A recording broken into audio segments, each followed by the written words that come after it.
ฟัง662บ่ได้บ่ไล่รวมกันเลยสนามเนาะโอเครวมกันเอา9ต้นนะ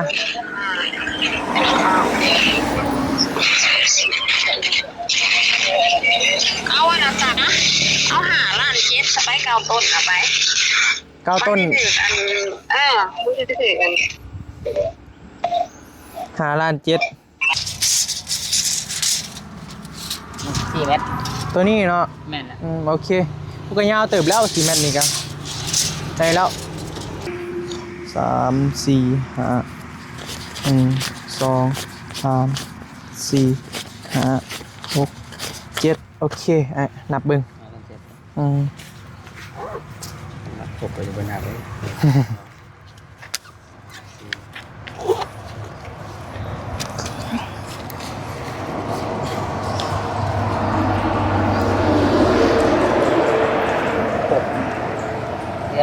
เดี๋ยวจะออกไปน้ำหลังเลยโดยเจ้าเขาถ่ายอยู่ไหนเด้อโดยสิมาสรุปเงินให้ปลาลุงโหนำกันเนาะนะครับมาสรุปเงินให้ทางน้องเพิ่นโหนำกันเงินที่เพิ่นฝากมาหั่น 10,000 บาทเด้อพ่อพี่น้องเด้อ 10,000 บาทหั่นไปเอาไปเปลี่ยนเป็นเงินกีบหั่นแหละก็ได้6,660,000เนาะพ่อพี่น้องเนาะเป็นเงินกีบเฮาแล้วเฮาจ่ายไปแล้ว5,700,000ซื้อเสากินี่นะแล้วก็เงินยังนำเรือน้ำบ่าวบี้นี่960,000เด้อล่ะเด้อนี่ยังเรือ960,000เงินจำนวนนี้ก็สิเอาไปซื้อบล็อกนั่นแหละพ่อพี่น้องแล้วก็เดี๋ยวได้จังว่ากันเนาะเพราะว่าอันนี้มันก็ยังบ่พอดอกมีแต่เก็บไว้นี่แหละก็ถือว่าเสาแม่นเฮาไปสั่งมาแล้ว9 ต้น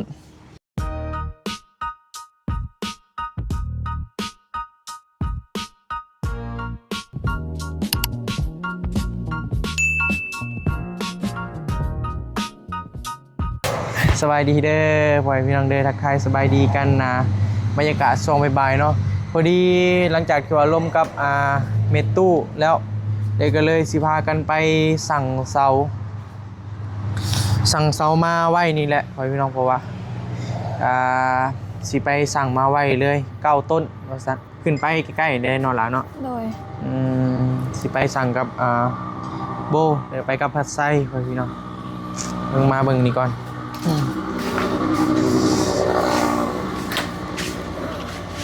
สบายดีหลดมีอืดเลยโซ่สุดเลยบ่มีขายเห็นไหมจะได้เงียนเดียวในประเทศลาว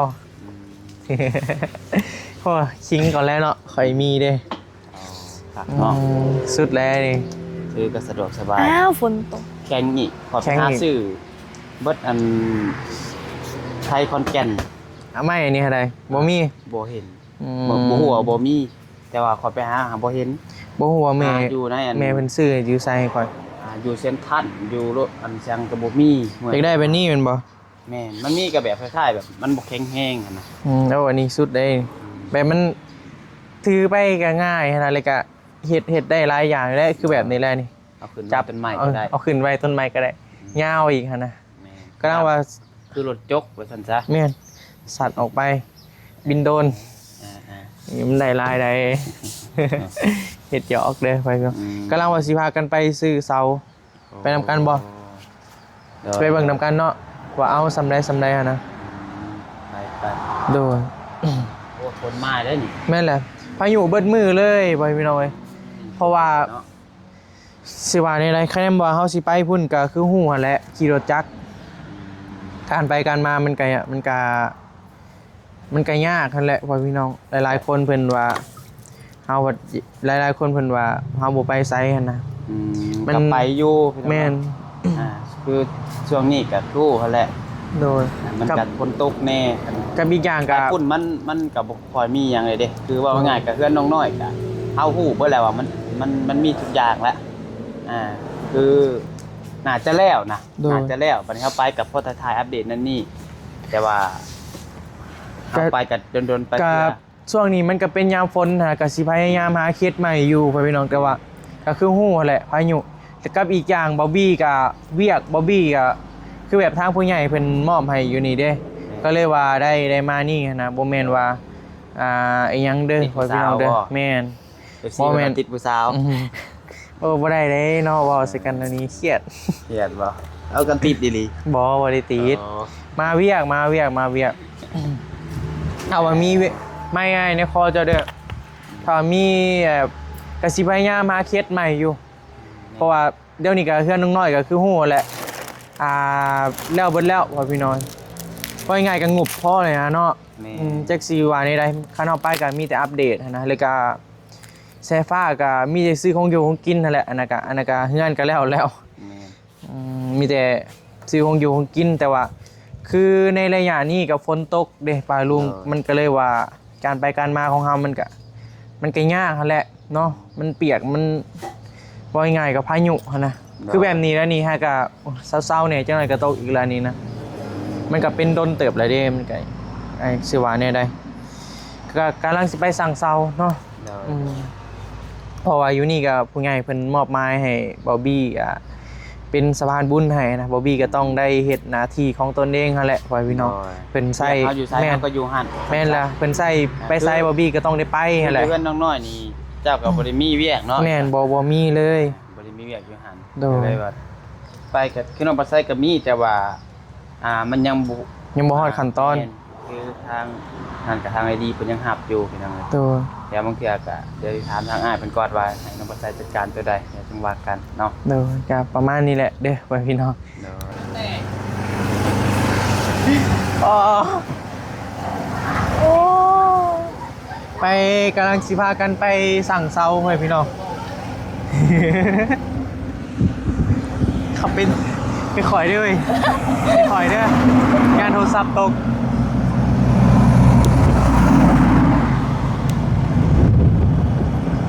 ยังใกล้ๆเลยเนาะ แม่ ไม่รอไปขึ้นไปอีกประมาณ100 กว่าเมตรพ่อพี่น้องก็ฮอดแล้วเจ้าหูจักกับพระเจ้าบ่ โอ้อยู่ หูบ่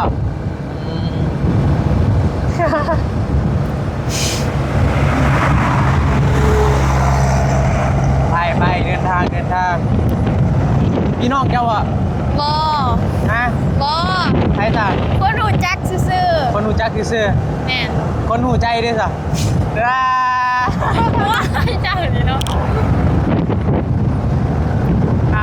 น้องเพิ่นอยากลองขับเบิ่งเด้อไว้พี่น้องเด้อบ่แม่นว่าพี่อยากขับได้นี่นะ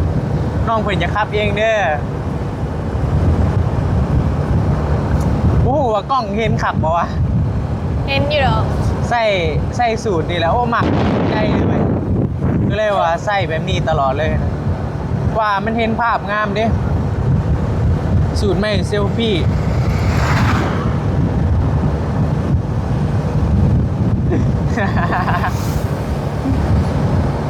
พอแล้วแม่นวะ แม่นทางไหน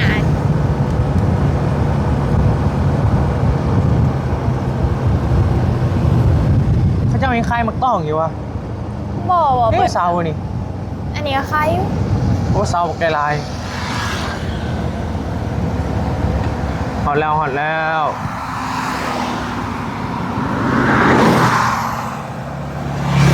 อย่าฝ้าวเด้อหลุดได้ โอ้ยเรื่องอยู่ แหลงก่อนบ่ ลงก่อนก็ได้ ฮะ บ่ลงก็ได้ บ่ลงว่ะได้เสาเนาะโอ้ลายได้ลายเขาจะเอาไปส่งเร็วเลยนะ แม่น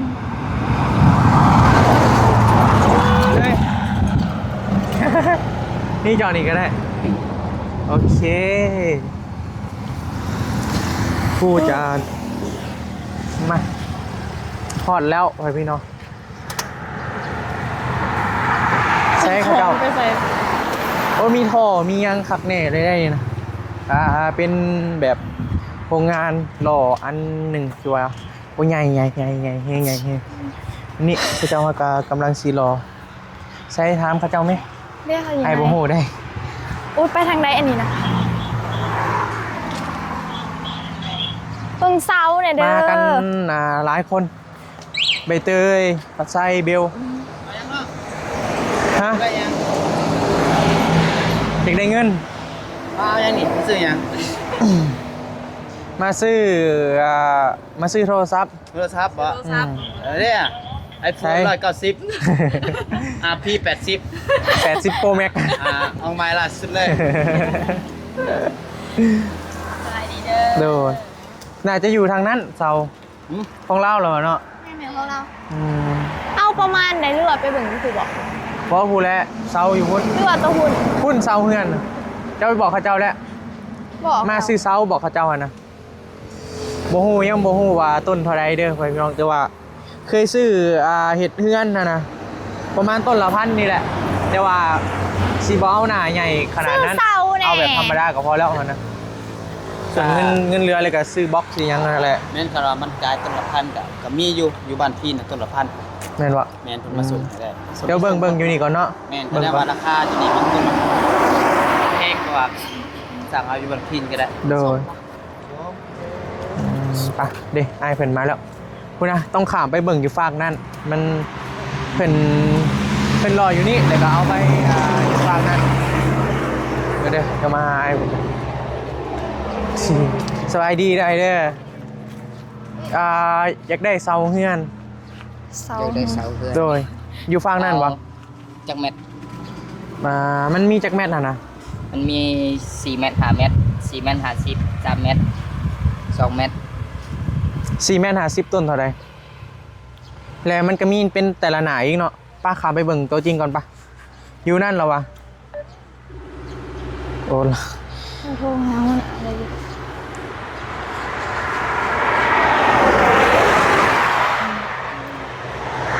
เจ้าของเพิ่นบ่อยู่วะเดี๋ยวถ่าเพิ่นโทรหาเจ้าของก่อนเดี๋ยวพี่น้อง เอาเลย ปะโอ้หลดลายเลย มาเบิ่ง เดี๋ยวข้ามไปพุ่นก่อนโอ้เดี๋ยวไปอ่ะ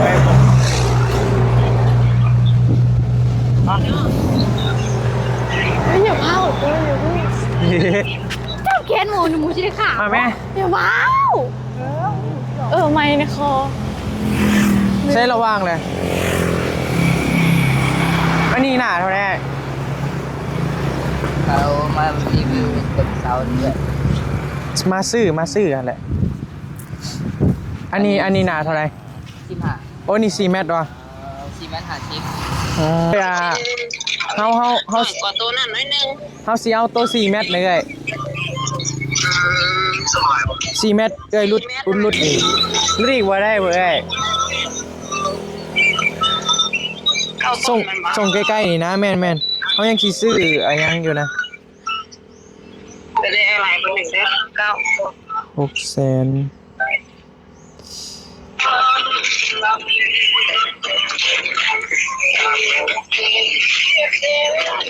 วาง62บ่ได้บ่ ไล่รวมกันเลยสนามเนาะไล่รวม โอเครวมกันเอา9ต้นนะ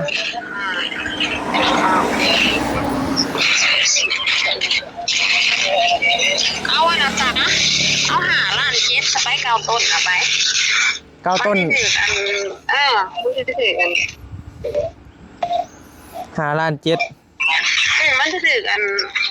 600,000 บาท600,000อัน3ปลายหน่อยหนึ่งนะเพราะห้างเรื่องอะไรบริมีค่าส่งคนอื่นเขาจะบวกค่าส่งเลย 635โอเค9ต้น5 ล้าน 7เนาะ แมน โดย 4 เมตร15 โอเคเอาตัว4 เมตร ถ่ายได้ไหมผ้าหลอกเบิ่งหมดเด้อมี โดย หลาย ตัวใดก็4 เมตรมาเบิ่งก่อน ถ้าสิบอกขาส่งอีซีเป็นยังบอก ตัวใดตัวนี้วะตัวนี้4 เมตรบ่มันจะต้นนี่มันสิพออยู่บ่อันนี้ก็แม่นบ่ เดี๋ยวเอากระเมนมาแทนตัวนี้5เม็ด ตัวนี้5 เมตร4 เมตร1 2 3 4 5 6 7 8 2 4 6 8อีกต้นนึงนี่นะมันมี8ต้นตอนแรกว่าสิเอา4 เมตรหาแต่ว่าย่ามันสูงโพดนะก็เลยเอาตัว4 เมตร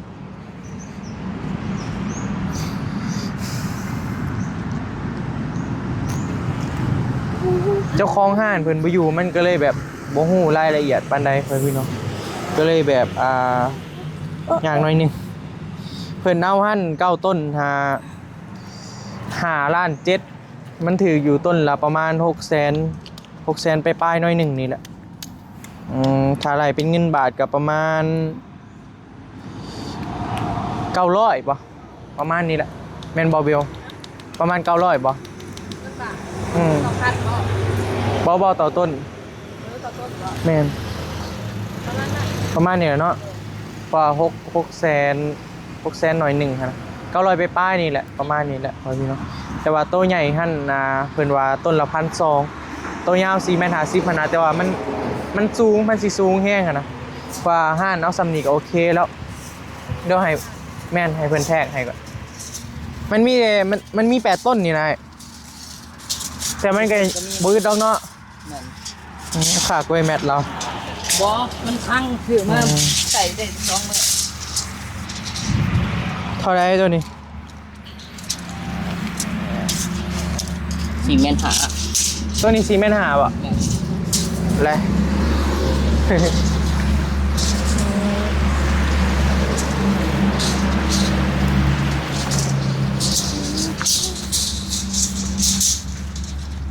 ภาคนี้ก็เป็นดินระเบิดบ่ นะ ดินระบ่ภาคนี้ก็ บ่ อืม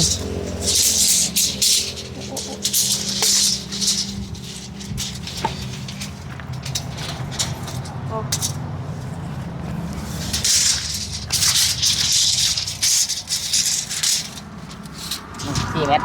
ตัวนี้เนาะ แม่นน่ะ โอเคพวกก็ยาวเติบแล้ว4 เมตรนี่ก็ได้แล้วจ่ายเงินอยู่ไซส์ละบาทนี่จ่ายน้ำเจ้าบ่ โคตรใจแล้วเพิ่นน่ะ คนนี้ตัวละมานี่ฮะ แม่น โอเค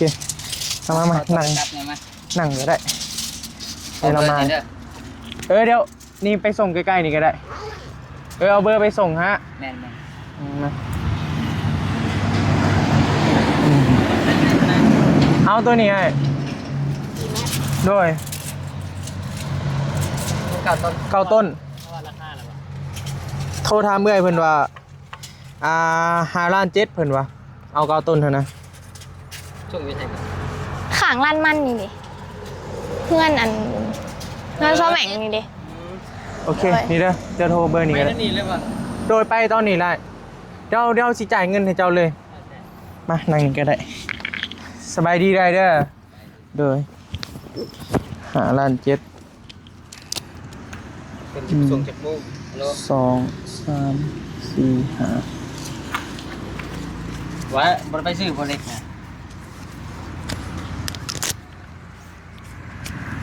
เด้แล้วนี่เดี๋ยวมาบ่สิแลกจ่ายเงินอยู่นี่จ่ายเงินอยู่นี่มีเท่าไหร่ ล้านหนึงนี่ ล้านหนึ่งบ่แล้วบางครั้งร้านมันนี่เด้โตเนี่ยเป็น เพื่อนสมังนี่ น่าจะแม่ง เลย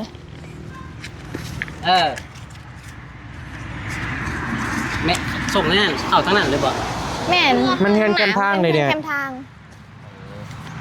ส่งกันเอาเขาแคมทางบ่หรือว่าทางใน โดย หน้าทางเลย งินป็ หน้าทางเลย แม่น ทางใหญ่เลยตัวหน่อยแล้วเดี๋ยวนี้แล้วนี่จะไปส่งนี่นี่โทรหาพวกจอยไหม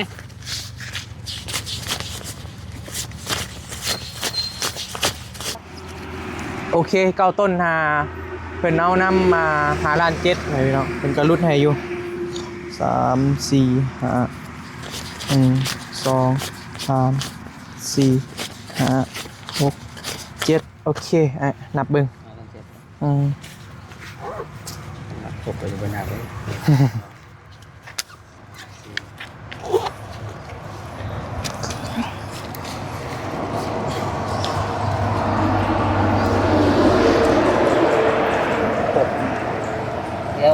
เดี๋ยวจะออกไปน้ำหนังเลย โดยเจ้าเขาถ่ายอยู่ไหนเด้อโดยเช็คเอาเลยเนาะโอเคป่ะพูดแหละพอกันอยู่เฮือนไปพี่น้องเดี๋ยวเรือเท่าไรเดี๋ยวบอบบี้ซีไปสรุปอยู่เฮือนให้เบิ่งอีกบัดหนึงโอเคป่ะโอเคไปพี่น้องหลังจากที่ว่าไปซื้อบล็อกมาแล้วเนาะเดี๋ยวสิมาสรุปเงินให้ป้าลุงฮู้นำกันเนาะนะครับมาสรุปเงินให้ทางน้องเพิ่นฮู้นำกันเงินที่เพิ่นฝากมาหั่น 10,000 บาทเด้อพ่อพี่น้องเด้อ 10,000 บาทหั่นไปเอาไปเปลี่ยนเป็นเงินกีบหั่นแหละก็ได้ 6,660,000เนาะพี่น้องเนาะเป็นเงินกีบเฮาแล้วเฮาจ่ายไปแล้ว5,700,000ซื้อเสากินี่หั้นนะแล้วก็เงินยังนำเรือน้ำบ่าวบี้นี่9,60,000เด้อล่ะเด้อ โดย นี่ยังเหลือ9,60,000เงินจำนวนนี้ก็สิเอาไปซื้อบล็อกนั่นแหละพี่น้องแล้วก็เดี๋ยวได้จังว่ากันเนาะเพราะว่าอันนี้มันก็ยังบ่พอดอกมีแต่เก็บไว้นี่แหละ แม่น ก็ถือว่าเซาแม่นเฮาไปสั่งมาแล้ว9ต้นเป็นอะไรความรู้สึก ก็ดีใจ ฮะ ดีใจนั่นแหละ ก็ถือว่าเจ้าหน่อยเพิ่นเอามาส่งนี่แหละใกล้ๆนี่แหละขึ้นไปซื้อนี่นะบ่ฮอดลัก1-2ลักซ้ำนะก็ถือว่าประมาณนี้แหละเด้อพอพี่น้องมาแจ้งให้ป้าลุงฮู้นำกันเนาะแล้วก็เงินน้ำไม้มันยังเหลือ9,60,000เด้อล่ะเด้อ โดย มันถ้าว่าเฮาไปซื้อบล็อกนี่มันสิได้จักก้อนนี่เด้อเดี๋ยวนี้เฮาก้อน 5,000 แล้วก้อน 5,000 เด้อถ้าสมมุติว่าเฮาซื้อบล็อกนะ5,000 คูณ 200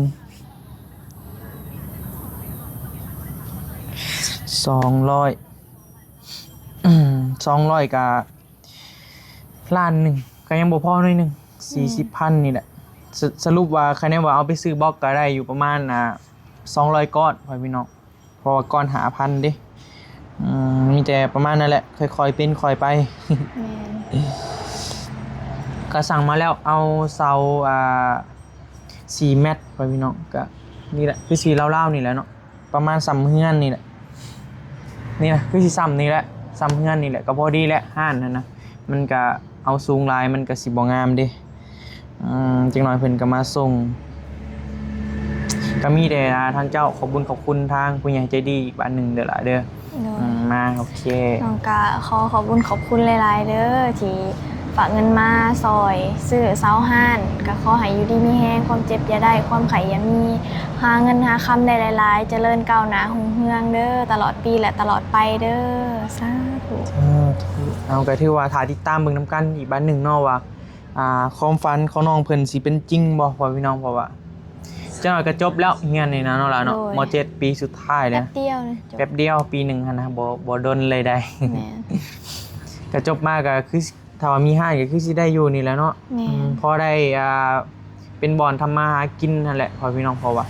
ถ้าว่าเฮาสิไปเป็นพนักงานรับจ้างก็คือฮู้นั่นแหละ แม่น เดือนส่วนเดือนบางทีก็บ่พอกินซ้ำนะเพราะว่ามันได้แบบค่าตอบแทนมันน้อยหั้นนะดีแท้ก็ทันว่าเฮามีอาชีพก็ดีก่อนไปเฮ็ดเวียกนะเป็นนายตัวเองดีก่อน แม่น ก็เบิ่งก็ตามที่ว่าบ่มีมานี่ก็น่าจะโอเคอยู่ได้ถ้าว่าแบบเฮามีห้านดีๆแล้วก็มีเครื่องขายที่ว่ามันครบหั้นนะก็คนก็ค่อนข้างว่าหลายอยู่ก็พอเลี้ยงชีพได้อยู่หั่นนะแต่ว่าแบบเฮามีครบเบิดเลยเด้อันนี้บางทีเพิ่นมาถามอันยังก็บ่มีหั่นนะเพิ่นก็มื้อหน้าก็บ่อยากมาแวะแล้วหั่นนะบ่ว่าไผคันไอ้มาซื้อก็คือกันนั่นแหละเพราะว่ามันเอามาทำบ่มีเด้คันแบบเฮามีสต็อกให้เพิ่นแบบมีแบบตอบโจทย์ที่ว่าเพิ่นต้องการก็เพิ่นก็น่าจะมาหั่นนะเพราะว่ามันโซนนี้มันเป็นแบบคนโรงงานเด้อว่าพี่น้องคนโรงงานหลายโอ้หลายพันเด้แบบเขาเจ้าผ่านเวลาเลิกเมื่อหั่นถ้าว่าเฮาแบบมีห้านเพิ่นก็มาแวะอยู่ก็พอได้ขายอยู่แหละ แม่น ค่อยๆเป็นค่อยไปขายออนไลน์นำใครอยากคันไผเก่งแบบนั้นเนี่ยโอ้รวยเลยเก่งขายออนไลน์นี่นะหลายคนก็แบบเริ่มจากศูนย์เลยก็มีรถใหญ่มีเงินมีซานงามๆจะเป็นแนวนั้นใครแนะว่าเฮาเก่งนะเจ้าอยากเฮ็ดประมาณใดมีแบบบ่ ยังบ่ได้เบิ่งเลยเถอะ ยังบ่ได้เบิ่ง แม่น ก็คือสิเป็นแบบทรงโมดอกโมเดิร์นนี่ยังหั่นแหละมันประมาณนี้นะคือสิแบบปึ๊บแล้วก็สื่อลงมาเลยนะง่ายๆนะพี่น้องก็คือสิแบบคล้ายๆแบบห้านเก่านั่นแหละก็ประมาณนั่นแหละ เพราะว่าพื้นนะมีแล้วพื้นนะเทเรียบร้อยแล้ว แม่น มีแต่เปลี่ยนเสาเลยก็คาดว่ามีงบอิหยังก็ขึ้นโค้งนั่นแหละพี่น้องตามค่อยๆตามที่ละสเต็ปนั่นแหละเนาะ สำหรับเงินน้ำบาบี้ก็ยังเหลือประมาณนั่นแหละเด้อป้าลุงเดินมาแจ้งที่แจ้งน้องให้ฮู้นำกันเนาะหรือก็แจ้งน้องโบให้ฮู้นำกันเด้อล่ะเด้อ เลย ถ้าว่าไปซื้อบล็อกก็ได้อยู่ประมาณ200ก้อนมันก็สิได้สำไรเนาะ200ก้อนเนาะพี่น้องมันก็น้อยหนึงหั่นแหละก็ค่อยๆเก็บไปเนาะมีตื่มกันอยู่บ่ มีอยู่ มีเท่าไหร่นำเจ้า 4,000 โอ้เงินเอาให้มื้อนะฮะ แม่น สิซื้อบล็อกบ่ ประมาณนั้นแหละ เด้อถ้า 4,000 นี่มันได้เท่าใดก้อน 5,000 เดียวนี่หั่นนะ4,000 เด้อคูณ2,700,000 5,000